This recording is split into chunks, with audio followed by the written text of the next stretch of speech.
So going back to that, excuse me for the interruption, but how is it Bob Arum's fault?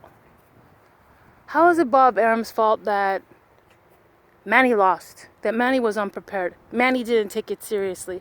Manny underestimated Jeff Horn. How was he cashing in Manny trying to get a Jeff Horn? I mean, that, and if he picks up Jeff Horn, that's part of business. And you know what? Bob should, because he was the one that, I guess had him on his promotional banner.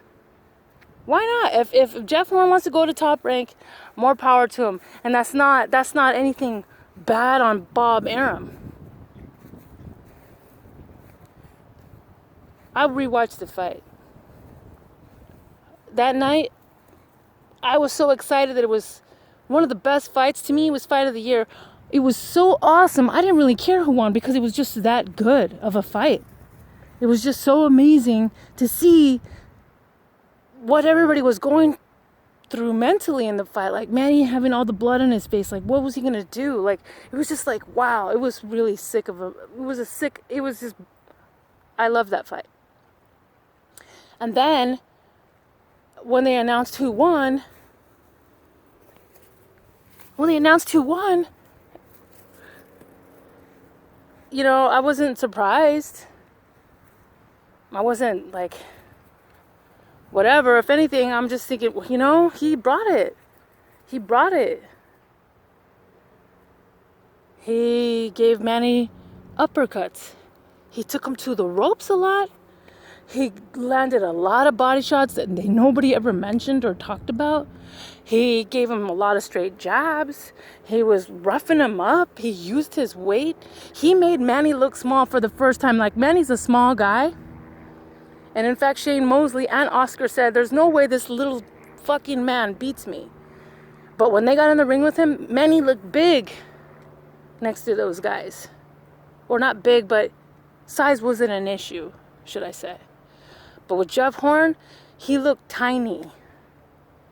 And Manny's been in fights with bigger guys. Manny just didn't look, he looked tiny. He looked like that was like a whole nother weight class in there for him.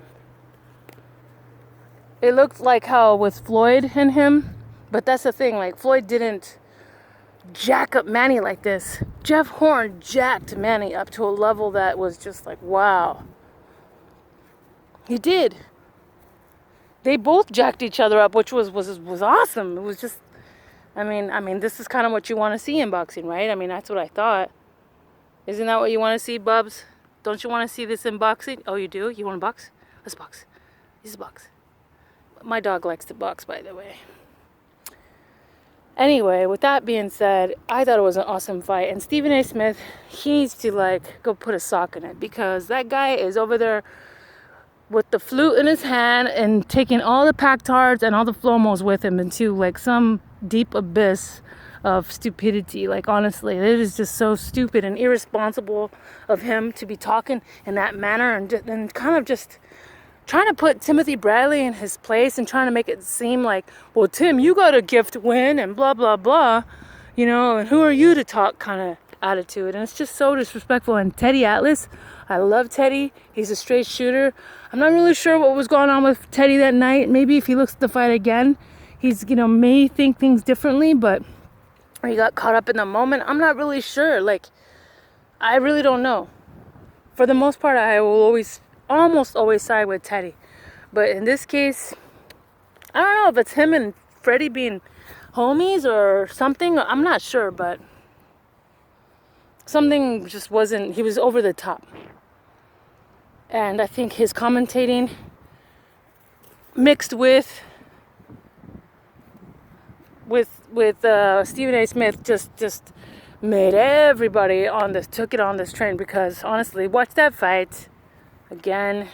And if you need to, maybe watch it with no sound. I know that sounds stupid, but I mean, without the biasness, you're always gonna get that. I'm hoping that whoever follows me is smart enough to not feed into the bullshit. But I loved the fight. I thought it was an awesome fight. I want to see it again. I mean, but if Manny's ready to retire, I'm okay with that too. You know what I mean? And one thing I will say about these HBO fighters, where's Nonito Donaire? What happened to Andre Berto? Where's Chavez? What happened to the Crusher Kovalev? HBO has a tendency to hype a lot of guys. They hyped Manny. They hyped Floyd. They tried to create this super big mega fight. They thought it was going to be theirs. But Floyd took that stuff and he used everybody's hype mobile and took it to Showtime. You know what I mean? He took it on his terms after he already had everybody discuss it under the sun and hype him to the moon and back, and went off on his own terms and just excluded everybody. So I have a tendency to, and the thing is, I'm not saying Floyd is a bad fighter. I'm just saying Floyd is a little bit like, his record is all right. It's not like, wow. Or when he fought this particular guy, that's when I knew he was the best. Personally, I think Floyd's best, where he looked the sharpest and just like the most accurate, was when he fought Canelo. And that was Canelo at 21 or 22. And honestly, we recently watched that fight and we dissected and analyzed it, a couple of my friends and I don't really see, Floyd didn't, I mean, a lot of people called it a clinic or whatever you will. It was a close fight. Somebody had to win it. So naturally, they're going to give it to Floyd because he was a little bit more quicker. But it wasn't a complete beat down. It was a close match where I think Canelo came in with the wrong game plan. But it wasn't a like a beat down by any sense. He just came in with the wrong game plan, tried to box a boxer who's a little bit faster, a little bit quicker, a little more seasoned. Canelo wasn't seasoned. He was still a little green. So anyway, I'm not going to go too far into that, but I loved Floyd in that fight. Floyd looked perfect. Floyd was perfect in that fight. And he was smart to go in perfect because, again, go watch that fight. To me, that's Floyd's best fight as far as performance-wise and what he did and how he, was just superior. Personally, that's what I think. But looking at his resume, I can't, say any of these particular fights of Floyd were like, make him the all-time great. He's the all-time great at business and marketing himself and things like that, but TBE, he is in one aspect. But if you want to talk about best pound for pound boxer of our era, I'd have to give it to Manny. And if you guys know me, how I feel about Manny, and so I've been kind of downgrading Manny a little, not downgrading, but I've been a little hard on him. I think Manny deserves a lot of credit, and I loved him in this fight.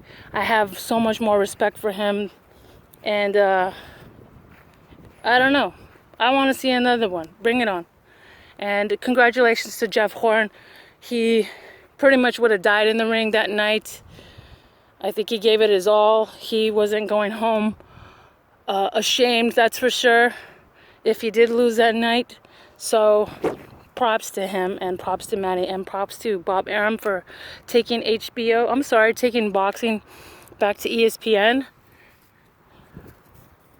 to public television, or television in general. Be nice to Bob Arum. Bob Arum's a good guy, and Bob Arum's a legend. He's a gift to us, actually. I think so, anyway. Anyway, thanks for listening, and I guess I'll try to make more of these videos. It's been an awesome year, and I've been wanting to make videos, it just haven't come around to it. I have a lot to say, but I end up talking to my little circles, and I guess I should be posting more stuff up. Anyway, that's it. That's all. Bye.